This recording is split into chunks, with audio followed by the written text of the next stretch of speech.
오늘 이 시간에는 모세의 세 번째 믿음 우리 함께 나누려고 합니다. 우리가 계속해서 히브리서 11장에 소개된 믿음의 영웅들을 우리가 함께 살펴보고 있는데 그 가운데 모세의 믿음에 대해서 우리가 지지난 시간부터 오늘까지 이제 세 번째 시간을 맞이하게 됩니다. 지난 주간에 우리가 어떤 말씀을 나눴는지 여러분 기억하고 계십니까? 지난 주간에 우리는 모세가 믿음으로 왕의 노함을 무서워하지 않았다라는 사실을 함께 나누었습니다. 사실 두려울 수밖에 없는 그런 상황이었음에도 불구하고 그는 보이지 않는 하나님을 다른 눈에 보이는 다른 어떤 것보다 더 선명하게 바라보고 주목하였기에 그 모든 두려움을 극복할 수 있었다라는 말씀을 나누었어요. 여러분 지난 한 주간 여러분은 어떠하셨습니까? 여러분 무엇을 주목하며 사셨습니까? 여러분은 무엇을 바라보며 사셨습니까? 정말 여러분 앞에 있는 문제와 상황들보다 더 크신 하나님을 주목하면서 흔들림 없는 시선을 가지고 하나님을 바라보시며 사셨습니까? 사실 그렇게 살아가는 것이 쉬운 일은 아닙니다. 목회자인 저 또한 그렇게 말을 하지만 사실 우리들의 시선과 마음들이 이 거대한 눈에 보이는 문제 앞에 빼앗길 때도 있는데 그럼에도 불구하고 우리는 다시금 하나님을 바라보고 또 바라봐야 돼요. 우리가 하나님의 크심이 얼마나 크시고 그분의 사랑이 그 넓이와 높이와 깊이를 알면서 하나님을 주목하며 나아갈 때만이 우리는 이 힘든 시기에서도 다시금 이 믿음의 길을 끝까지 걸어갈 수 있게 되어지는 거예요. 그렇게 바라고 원하기는 흔들리지 않는 그 믿음의 시선을 가지고 하나님을 주목하고 바라보면서 승리의 하루하루를 살아가는 우리 사랑하는 성도님들 다 되어지시기를 주님의 이름으로 축원합니다. 오늘 우리가 다루는 이 모세의 또 다른 믿음은 하나님께서 이스라엘 백성들을 구원하시는데 그때 쓰임받게 된 모세의 귀한 믿음입니다. 특별히 오늘 본문에 보면 이 모세의 믿음을 유월절 절기와 관련해서 말씀해 주고 있는데 어떤 말씀인지 오늘 본문을 다시 한번 함께 읽도록 하겠습니다. 시작! 믿음으로 유월절과 피 뿌리는 예식을 정하였으니 멸하는 자로 그들을 건드리지 않게 하려 한 것이며. 아멘. 오늘 본문 가운데 우리가 주목할 게 두 가지가 있어요. 유월절과 피 뿌리는 예식입니다. 사실 이것을 정확하게 좀 번역을 한다면 믿음으로 유월절과 피 뿌리는 예식을 정하였다라고 하기보다는 모세가 그 피 뿌리는 예식과 유월절을 지키며 이스라엘 백성들로 하여금 지켜 행하도록 하였다라고 해야 좀 더 정확한 표현이고 다른 모든 번역 성경, 특히 영어 성경에서도 다 그렇게 번역하고 있습니다. 자, 오늘 우리가 이 모세의 믿음을 확인하기 위해서 필요한 게 무엇이냐면 유월절에 대한 거예요. 유월절 이 절기가 언제 어떻게 누구에 의해서 제정되었는지 먼저 살펴봐야 합니다. 여러분 우리가 오늘 이 유월절에 대해서 주목할 필요가 있는 것은 이스라엘 백성들뿐 아니라 지금 우리들에게도 이 유월절이 굉장히 중요한 의미를 가지고 있기 때문입니다. 잘 알고 있듯이 여러분 이스라엘의 중요한 3대 절기가 있어요. 우리에게 있는 명절과 같은 그런 3대 절기가 무엇이 있냐면 유월절과 맥주절과 초막절이 있습니다. 초막절 수장절이라고 하고 장막절이라고 하고 이 맥주절도 칠칠절이라고도 부르죠. 자, 이 세 가지 절기가 있는데 이 세 가지 모든 절기가 바로 하나님께서 이스라엘 백성들에게 베푸신 구원과 은혜에 대한 감사절기예요. 우리가 맥주감사절, 추수감사절 보내는 것처럼 그런 감사절기입니다. 근데 그 가운데서도 유월절은 이스라엘이라는 나라가 존재케 되어진 구원의 사건이었다라는 것입니다. 왜냐하면 430년 동안 애굽에서 종노릇 하고 있는 이 이스라엘 백성들이 결정적으로 애굽에서 나올 수 있게 되어진, 즉 출애굽하게 된 결정적인 사건이 바로 무엇으로 말미암았냐면 이 유월절 사건으로 말미암았기 때문이에요. 그러니까 우리로서는 독립기념일과 같은 그런 날이 바로 이 유월절이었어요. 이 유월절이 그들에게 그만큼 중요했는데 우리에게도 이 날이 굉장히 중요한 것은 무엇이냐면 하나님께서 이 유월절 사건을 통해서 장차 자신의 백성을, 그의 백성을 어떻게 구원하실지 그 구원의 방법을 가장 선명하게 보여준 사건이 어떤 사건이에요? 유월절 사건이라는 거예요. 여러분, 이스라엘 백성들에게 있어서 이 유월절 사건이 출애굽의 사건이 되었던 것은 하나님께서 애굽에 내리신 심판으로부터 시작을 합니다. 지난주에 우리가 살펴봤던 것처럼 하나님께서 모세를 선택하셨어요. 그리고 그를 바로 왕에게 보내면서 바로 왕 앞에 가서 이렇게 얘기하라고 말을 합니다. 내 백성을 보내라. 지금 애굽에서 오랫동안 종노릇하고 있는 노예들을 그들을 다 보내라는 거예요. 그들이 광야에서 나를 섬길 것이다. 근데 이 말을 들은 바로가 곧바로 이스라엘 백성들을 보냈나요? 아닙니다. 보내지 않았어요. 그때 바로가 뭐라고 말했냐면 여호와가 누구시기에, 그가 누구이기에 내가 너희를 보내겠냐, 나는 여호와를 알지 못한다라고 얘기했어요. 이 하나님께서 바로 왕과 더 나아가서요 430년 동안 애굽에 눈에 보이는 그 온갖 우상 속에서 쩌들어 살고 있었던 이스라엘 백성들에게 하나님 자신이 누구인지를 친히 보여주셨는데 10가지 재앙을 통해 보여주셨어요. 여러분, 잘 생각해 보세요. 하나님 능력이 많으신 분이시죠? 네, 하나님께서는요 10가지 재앙이 아니라 단 한 가지 재앙만으로도 충분히 이스라엘 백성들을 건져낼 수 있으십니다. 그런데도 불구하고 하나님께서 10가지 재앙을 내리신 것은 당시 애굽의 우상, 신으로 여겼던 것들을 하나하나 심판하시면서 이스라엘 백성들로 하여금 너희를 구원할 내가 누구인지, 하나님이 그 애굽의 모든 신과 비교할 수 없는 크고 위대하신 유일하신 참 하나님이시라는 것들을 보여주신 사건이라는 거예요. 여러분, 그러면서 9번째 재앙이 내려지게 되었는데 그때까지만 해도 바로가 이스라엘 백성들을 내보내지 않았습니다. 그 마음이 강팍했어요. 근데 그때 하나님께서 모세를 향해서 얘기합니다. 이제 이루어질 재앙, 이제 이루어질 10번째 심판을 통해서 이스라엘 백성들이 애굽에서 나오게 될 것이다 라고 말씀해 주셨어요. 그래서 이 10번째 재앙을 소개해 줬는데 이 10번째 재앙이 어떤 재앙일까요? 바로 장자재앙이라고 불리는 재앙이에요. 어떤 재앙인지 출애굽기 11장 우리 5절과 6절 말씀 화면을 보면서 함께 읽겠습니다. 시작. 애굽 땅에 있는 모든 처음 난 것은 왕 위에 앉아있는 바로의 장자로부터 맷돌 뒤에 있는 몸종의 장자와 모든 가축의 처음 난 것까지 뭐하리니? 죽으리니 애굽 온 땅에 전무후무한 큰 부르짖음이 있으리라. 여러분, 이것이 바로 10번째 장자 재앙이었어요. 애굽 땅에 있는 모든 처음 난 것들 다 죽임을 당하게 될 거다라는 거였죠.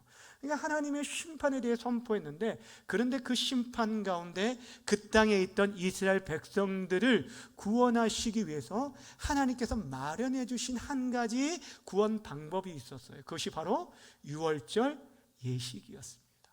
그래서 이제 하나님께서는 모세를 통해서 이 유월절 절기 지켜야 할 날짜와 그 방법에 대해서 구체적으로 소개해 줬는데, 이 지켜야 할 날짜가 니산월 14일이라고 하는데 우리로 말하면 1월 14일입니다. 이 니산월은 상시의 첫째 달이 아니었는데 하나님께서 출애굽하는 그 때를 이스라엘의 원년으로 삼으셨어요. 그러니까 새해 첫 달로 삼으시고 이제 너의 인생의 모든 것이 이제 새롭게 되어질 것이다 라는 것들을 선포하셨어요. 그리고 이제 구체적으로 어떻게 준비하라고 말하냐면, 열흘째가 되었을 때에 너희가 1년 된 흠 없는 어린 양을 준비하라고 해요. 어린 양이 없으면 염소도 가능하다고 말씀하셨는데, 그러면서 14일까지 가두었다가 이게 준비했다가 이 14일 저녁 무렵 때 각 가정마다 이 어린 양을 잡아 죽입니다. 그리고 그 고기는 불에 구워서 쓴나물과 무교병과 함께 먹고 그 흘러나온 피는 그 각 가정의 문 대문에 문틀에 바르는 거예요. 그 문틀이 뭐냐면 기둥이라고 말하는 문설주와 그 가로 기둥인 임방, 문설주와 임방에 그 어린 양의 피를 바르라. 이것이 유월절 규례였어요. 그리고 이 교회를 지키는 자에게 어떤 약속을 주셨냐면 하나님께서 애굽 땅의 모든 장자를 치시는 그날 밤에 하나님께서 이 어린 양의 피, 더 정확하게 말하면 유월절 어린 양으로 준비된 그 죽임당한 어린 양의 피가 발라진 그 집은 뭐 하겠다고 말하냐면 넘어가겠다라고 말씀하셨어요. 그러니까 하나님께서 여러분 지금 아주 구체적으로 심판의 메시지와 구원의 메시지를 주셨어요. 자, 그 말씀을 우리 출애굽기 12장 12절과 13절 말씀을 통해서 다시 한번 확인하겠습니다. 시작. 내가 그 밤에 두루다니며 사람이나 짐승을 막론하고 애굽 땅에 있는 모든 처음 난 것을 다 치고 애굽의 모든 신을 내가 심판하리라. 나는 여호와라. 내가 애굽 땅을 칠 때에 그 피가 너희 사는 집에 있어서 너희를 위하여 표적이 될지라. 내가 피를 볼 때에 너희를 뭐하리라? 넘어가리니 재앙이 너희에게 내려 멸하지 아니하리라. 여러분, 6월이라는 뜻이 바로 넘어갔다는 건데 그 피를 보면 죽음의 사자가 그 집을 뛰어 넘어가고 죽음이 임하지 않을 것이다 라고 말씀해 주셨어요. 자, 여러분 저를 주목해 보세요. 우리는 이 말씀이 그대로 이루어진 걸 이미 알고 있는 자들이지만 이 말씀을 처음 이 모세를 통해서 전해받은 지금 이스라엘 백성들이나 애굽 사람들의 입장에서 한번 생각해 보세요. 여러분, 이 말씀이 여러분에게 다가올까요? 여러분 마음이 믿어질까요? 여러분 생각해 보세요. 어떤 재앙이 일어나든지 간에 장자들만 죽는 재앙이라는 게 어떻게 있을 수가 있습니까? 큰 자연재해, 이 지진 같은 것이 일어나면요, 한쪽 그 지역 전체가, 때로는 한 가정 전체가 몰살되어지고 죽는 일들이 있지만 장자들만 죽는 일이라는 건 일어난 적이 없고 일어날 수도 없는 일이라는 거예요. 또한 그런 심판이 있다 할지라도 그 심판에서 면할 수 있는 방법으로 무엇을 제시하냐면 어린 양을 잡아 그 피를 바르라는 거예요. 여러분, 이것이 상식적으로 그들이 이해되고 받아들여졌을까요? 그런데 여러분, 결과적으로 어떻게 되었습니까? 하나님이 말씀하신 그 말씀 그대로 니산월 14일 그 밤에 애굽 땅에 있는 모든 처음 태어난 것들이 바로 왕의 왕자로부터 맷돌 뒤에 있는 몸종의 아들에 이르기까지 모든 가축들까지 다 죽임을 당하게 되었어요. 그리고 그 말씀대로 어린 양의 피를 문틀에 바른 그 이스라엘 가정의 장자들은 모두가 안전하고 생명을 얻게 되었다는 것입니다. 이것이 바로 유월절 사건이었어요. 그리고 이 일로 인해서 바로와 애굽의 신하들이 여러분 이스라엘 백성들을 내쫓듯이 제발 좀 나가달라고 그들을 보내게 되어서 이들이 출애굽의 역사가 일어나게 되어졌다는 것입니다. 주 안에 사랑하는 여러분, 오늘 이제 우리가 다시 한번 본문으로 돌아와서 그렇다면 오늘 이 유월절과 관련해서 모세의 믿음을 말하고 있는 이유가 무엇인가? 과연 모세의 믿음은 어떤 믿음일까요? 한마디로 말하면 모세는 하나님의 구원을 신뢰하는 믿음을 가졌다는 거예요. 따라합시다. 하나님의 구원을 신뢰하였습니다. 모세에게 그런 믿음이 있었다는 거예요. 여러분, 하나님의 구원을 신뢰했다는 것은 하나님께서 이스라엘 백성들을 구원해 주실 것에 대한 확신뿐 아니라 그 구원의 방법으로 어린 양, 유월절 어린 양을 통해 구원하실 그 방법과 계획을 신뢰했다라는 것을 말해주고 있는 것입니다. 그렇습니다. 모세는요, 하나님께서 장자 재앙에 대한 그 심판의 말씀뿐 아니라 그 심판 가운데 구원해 주실 어린 양을 통한 그 구원의 방법을 그대로 믿었기에 먼저는 바로왕 앞에 가서 심판의 메시지를 전했어요. 여러분, 그 전까지만 해도 사실 바로왕 앞에 나아가는 것이 두려움이었겠지만 9번째 재난이 있은 후에 바로가 뭐라고 말했냐면 계속적으로 바로는 못 나가게끔 그들을 애굽에 머물도록 그를 타협함을 제시했지만 이 모세가 단호하게 거절하다 나중에는 뭐라고 말하냐면 너는 나를 떠나가라. 그리고 내가 내 얼굴을 다시 보는 날에는 반드시 죽을 것이다 라고 위협을 했어요.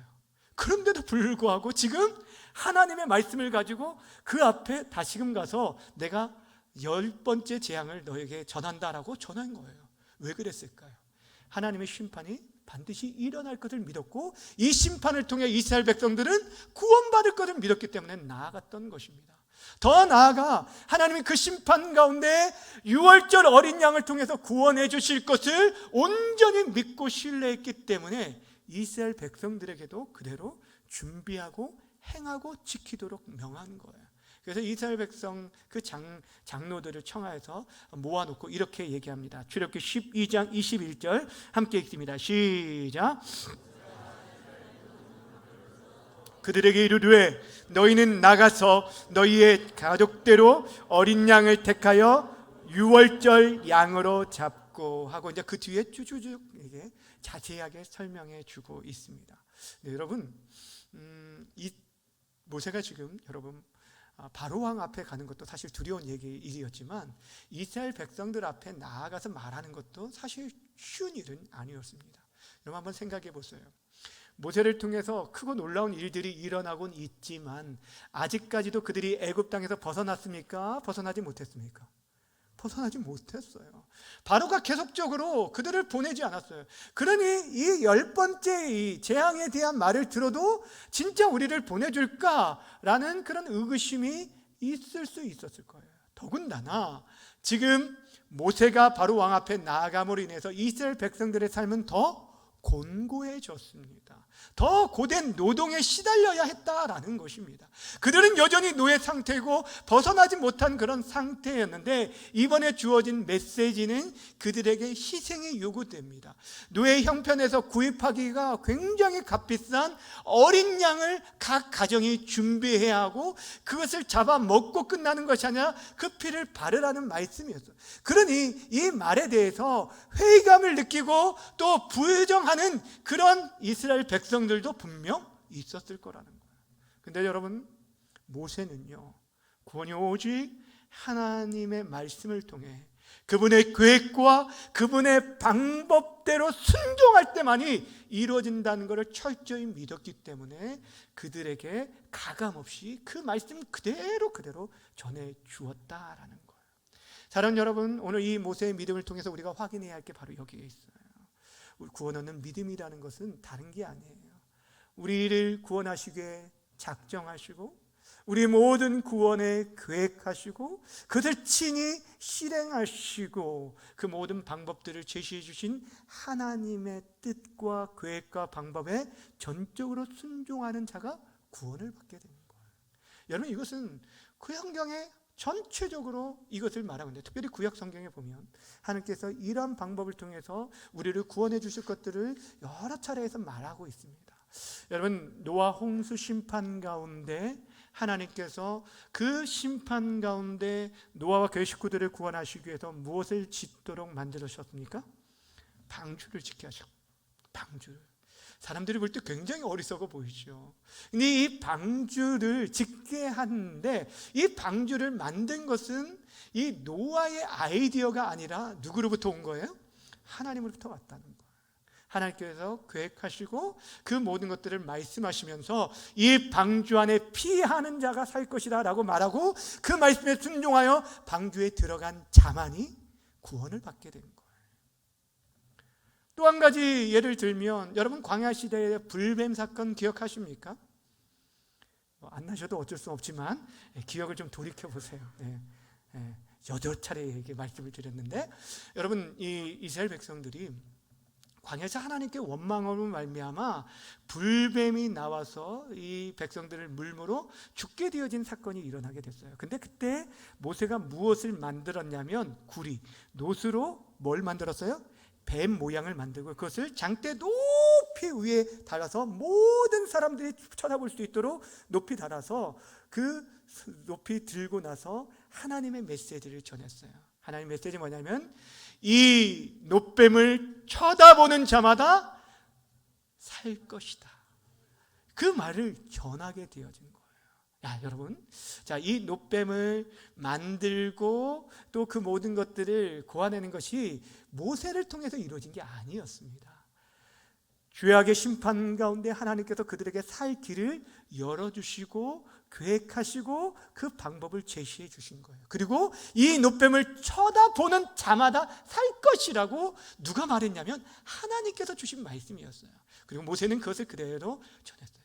이 말을 받은 사람들 가운데 아니 이게 무슨 말이냐 방구냐라고 하면서 여러분 생각해 보세요. 뱀에 물렸어요. 지긋지긋한 그 뱀을 쳐다보라는 것 이건 뭐 무슨 말이 되느냐 하면서 그 말을 무시하고 외면한 사람들은 다 죽게 되었어요. 그러나 그 심판 가운데서도 자신들에게 긍휼의 길을 열어주시고 구원의 길을 방법을 제시해 주시는 하나님의 말씀을 따라서 그들이 노뱀을 쳐다보는 모든 자들이 살아나게 되었다는 거예요. 이것이 바로 구원 얻는 믿음이에요. 사랑하는 여러분, 구원은요 하나님께 속했습니다. 그리고 하나님의 그 방법에 순종하며 신뢰하는 것이 바로 구원 얻게 되는 믿음이라는 거예요. 여러분, 왜 우리가 구원받는 데 있어서 전적으로 하나님의 구원 계획과 방법을 신뢰하며 순종해야 하는 줄 아십니까? 우리 인간이 아무리 뛰어나다 할지라도 우리는 우리 스스로의 죄의 문제를 해결할 수 없기 때문이에요. 우리는 우리를 구원할 수 있는 방법이 하나도 없다는 거예요. 참 우리 이 시대에 인간의 애쓰고 수고함으로 이루어진 그 성과들이 얼마나 많은지 모릅니다. 인간의 무한 가능성들을 사람들이 믿고 많은 일들을 또 이루어내고 성취한 것들 보는데 지난 100년 동안 이루었던 일들을 요즘은 뭐 5년 만에 1년 만에 이루는 일들도 있어요. 그리고 요즘 뭐 예전에 불치병들 가운데서도 고치고 정복해 나가고 요즘 이게 표적 치료 하면서 암도 이렇게 정복해 나가려는 모습들을 보게 되는데 인간이 애쓰고 수고함으로 이룬 일들도 굉장히 많다는 거예요.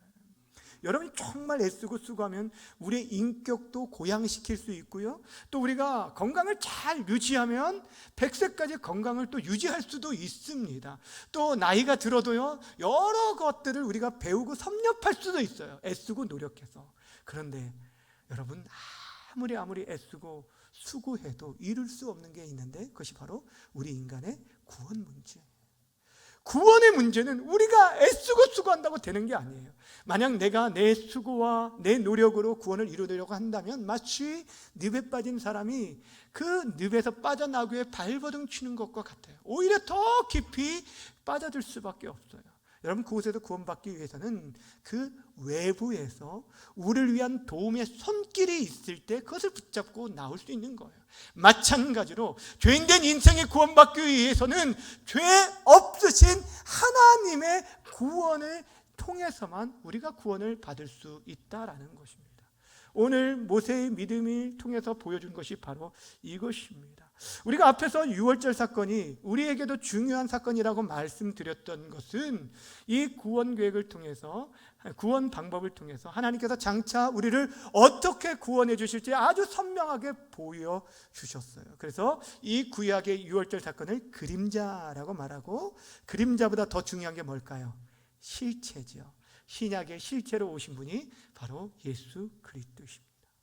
하나님이신 그분이 이 땅에 육의 몸을 입고 오셔서 십자가에 죽으신 것은 바로 우리를 죄와 사망에서 건지고 구원해 주시기 위해 이 땅에 오셨다는 거예요. 그래서 이 예수님을 향해서 성경이 뭐라고 소개하고 있습니까? 세례 요한이 이 예수님을 보면서 보라, 세상 죄를 지고 가는 하나님의 어린 양이라고 얘기했어요. 어린 양이라고 말했어요. 또한 사도 바울은 구체적으로 고린도전서 5장에서 예수님을 가리켜서 유월절 어린 양이라고 소개해 주고 있다라는 거예요. 무엇을 말씀하시는지 아시겠어요?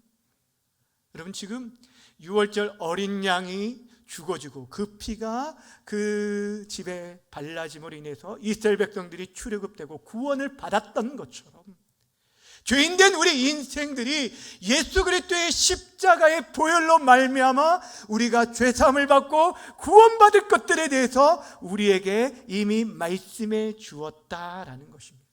여러분, 예수님이 십자가를 지심으로 피 흘려 주심이 바로 여러분 우리가 하나님께 나아갈 새로운 길, 생명의 길이 열렸다는 것을 보여주고 있는 거예요. 그렇게 중요한 게 무엇일까요? 하나님께서 우리에게 말해주는 그 이 구원의 방법, 유일한 구원의 방법, 예수 그리스도를 통한 이 구원을 온전히 우리가 전적으로 믿고 신뢰하며 따라야 한다는 거예요. 만약 하나님께서 우리에게 구원의 또 다른 방법들을 주셨다라고 한다면 우리가 그것을 따라가야 하겠지만, 여러분, 성경은 우리에게 구원받을 다른 이름을 주신 일이 없다라고 분명히 선포합니다. 사도행전 4장 11절 우리가 힘 있는 목소리로 함께 선포하며 읽겠습니다. 시작. 다른 이로서는 구원을 받을 수 없나니 천하 사람 중에 구원을 받을 만한 다른 이름을 우리에게 주신 일이 없음이라. 아멘.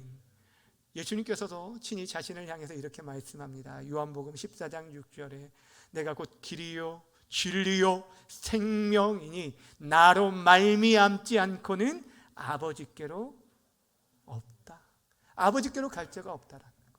예수님만이 구원의 통로, 생명의 길이라고 우리에게 분명하게 말씀해 주셨습니다.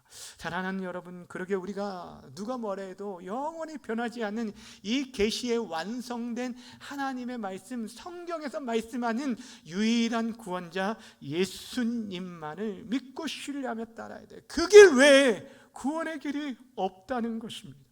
하나님의 아들이신 그분이 참 사람과 참 하나님으로 이 땅에 오셔서 물과 피를 쏟으시며 십자가에서 죽으신 것은 바로 그를 믿는 자마다 멸망치 않고 영원한 생명을 주시기 위함이었대요. 여러분, 우리가 그 예수님을 믿어야 돼요. 창세기부터 요한계시록까지 계속해서 피에 대한 우리의 구원 사역에 대해서 말씀해 주고 있는 이유가 바로 여기에 있습니다.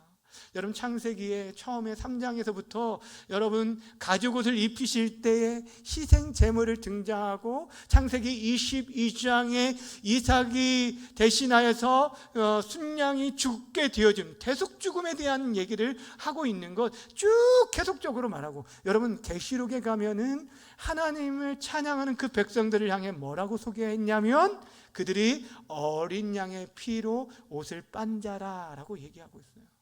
여러분, 무엇을 계속적으로 얘기합니까? 피 흘림이 없이는 뭐가 없다고요? 사함이 없다는 것을 말해주고 있는 거예요. 그래서 예수님이 오셨어요. 예수님이 우리에게 구원의 길을 열어놓으셨다는 거예요. 근데 더 중요한 게 있어요. 오늘 우리가 본문을 통해서 두 가지 주목해야 할 게 있다고 했어요. 유월절과 함께 뭐를 주목하라고 했죠? 피 뿌리는 예식을 주목하라고 했어요. 이것이 왜 중요하냐면, 여러분, 실질적으로 하나님께서 유월절 어린 양을 통해서 그들에게 구원의 방법을 제시해 주었는데, 그것이 각 가정의 구원으로 적용되기 위해서 반드시 필요한 게 뭐냐면 피뿌림의 예식이었어요. 무엇을 말해줍니까? 예수님께서의 십자가의 그 사역은, 그 피 흘려 주심은 우리가 하나님께 나아가 천국의 길을 열어놓으신 것인데, 그 예수님의 십자가의 사건이 우리 개인의 구원과 우리의 것으로 적용되기 위해서 반드시 핏뿌림의 예식이 있어야 한다는 거예요. 유월절 예식을 다시 한번 생각해 보세요. 여러분, 그들이 유월절 어린 양을, 1년 된 흠없는 양을 아무리 잘 준비하고 그것을 10일 동안, 아니 그 4일 동안 잘 지켰다가 그 14일 밤에 그것을 잡았다고 생각했어요. 그리고 고기까지 다 구워서 먹었다고 해보세요. 그런데 만약 그 피를 그들의 집 각 가정의 문지방과 그 임방의 그 문설주에 뿌리지 않았다라고 한다면, 아무리 이스라엘 백성들 그 장자라도 살아날 수가 없었다는 거예요. 무엇이에요? 결국에 그 구원이 나의 구원이 되기 위해서 핏뿌림이 있어야 한다는 것을 보여주고 있습니다. 사랑하는 여러분, 하나님께서 우리에게 구원의 길을 제시해 주었습니다. 구원의 방법을 우리가 신뢰하고 나아가야 하는데, 예수님의 십자가를 통해서 그 피 흘려 주심이 있었지만, 그 피 흘려 주심이 우리 각 개인의 심령의 핏뿌림으로 나타날 때만이 우리가 구원과 생명과 영생을 누리게 된다는 거. 이거 너무너무 중요한 거. 그래서 사도 베드로가 그의 서신 가장 앞부분에서 이런 얘기를 해요. 핏뿌림을 얻기 위해서 택하심을 입은 자들, 성도들을 향해서 뭐라고요? 핏뿌림을 얻기 위해 택하심을 받은 자들이라 라고 말해주고 있어요. 분명 예수님은 2000년 전에 이 땅에 오셔서 십자가에 죽으셨습니다. 모든 인류의 죄를 짊어지시고 죽으셨습니다. 여러분 믿으십니까? 근데 그 구원, 2000년 전에 그 구원의 사건이 바로 오늘날 2023년을 살아가는 저와 여러분들의 개인 사건이 되기 위해서는 그분의 십자가 사건이 바로 다른 사람이 아니라 나의 죄에 대한 사건이라는 것을 온전히 마음으로 받아들일 때, 내 마음에 그분의 피를 뿌릴 때, 즉 어린 양의 피를 문 설주와 임방에 발랐던 것처럼 우리의 각 신념 가운데 우리가 그분을 모셔드릴 때만이 우리가 구원, 죄사함과 구원의 은총을 누릴 수 있다라는 거예요. 이건 변하지 않는 진리. 주의 사랑하는 여러분, 여러분에게 이 시간 질문을 드립니다. 여러분은 어떻습니까? 여러분은 예수님의 십자가의 그 공로와 죄사함의 은총을 머릿속으로만 아는 것이 아니라 여러분의 마음과 심령으로 그 예수님의 핏뿌림이 여러분 가운데 있었습니까? 여러분 정말 여러분의 심령 가운데 예수님이 살아계십니까?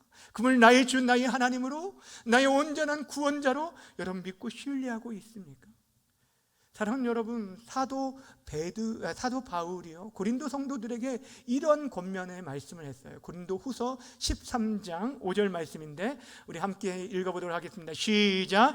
너희는 믿음 안에 있는가? 너희 자신을 시험하고 너희 자신을 확증하라. 예수 그리스도께서 너희 안에 계신 줄을 너희가 스스로 알지 못하느냐? 그렇지 않으면 너희는 버림받은 자니라. 그렇지 않으면 너희는 뭐한 자다고요?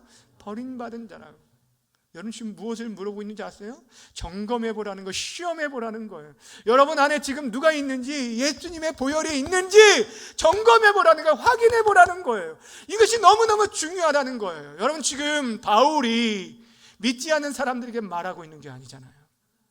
믿는다고 말하는 고린도 교회 성도들에게 너희가 정말 점검해 보라는 거예요.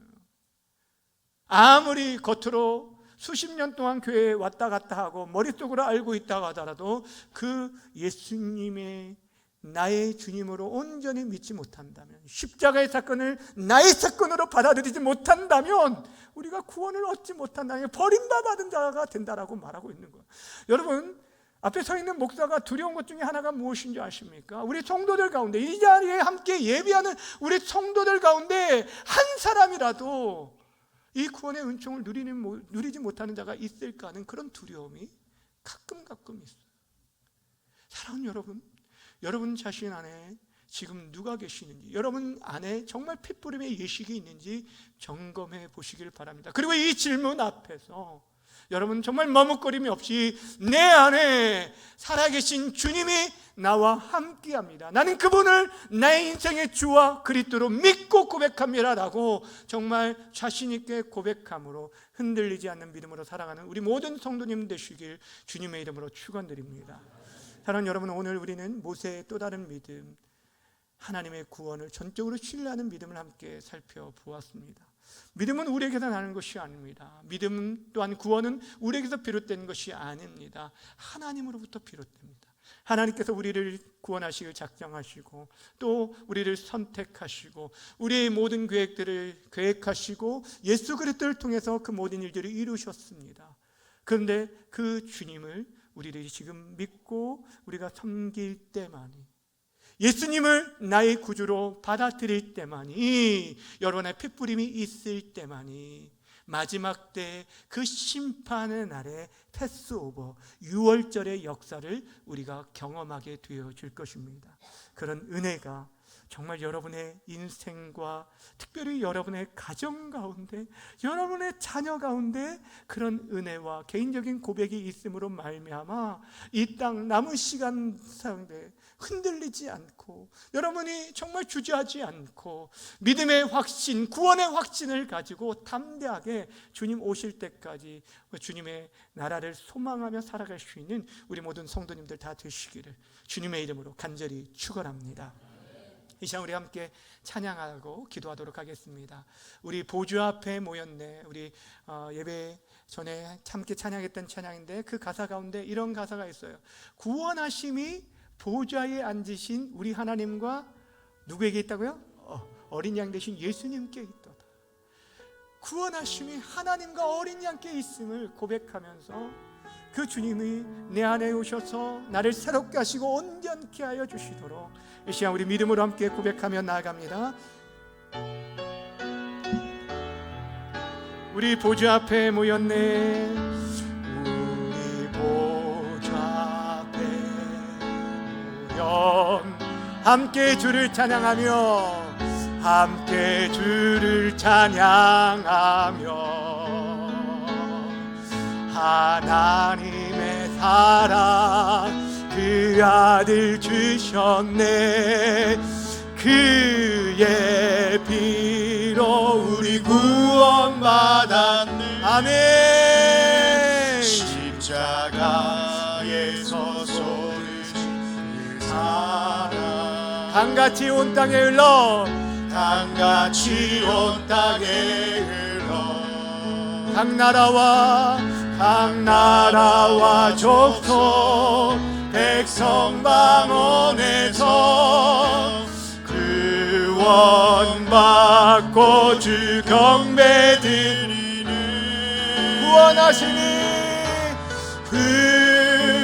구원하심이 보좌에 앉으신 우리 하나님과 어린 양께 있도다.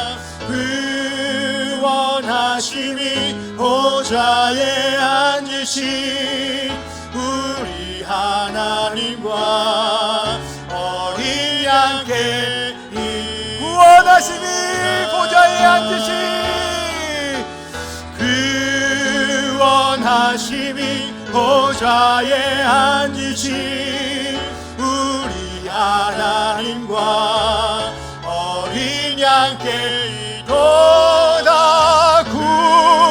구원하심이 보좌에 앉으신 우리 하나님과 어린 양께. 우리 다시 한번 찬양합시다. 처음부터.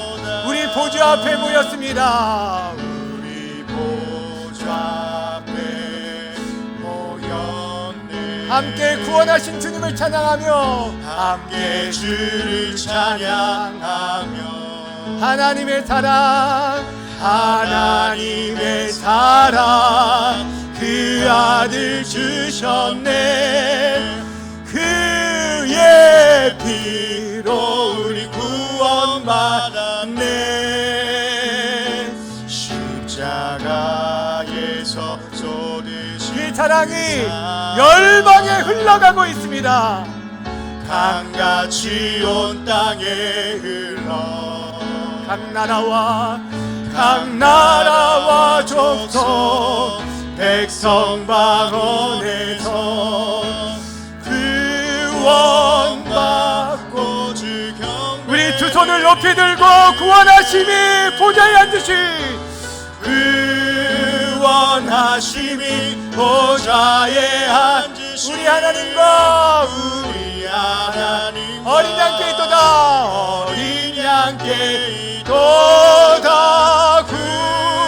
구원하심이 보좌에 앉으신 우리 하나님과 어린 양께 다시 한번 선포합니다. 구원하심이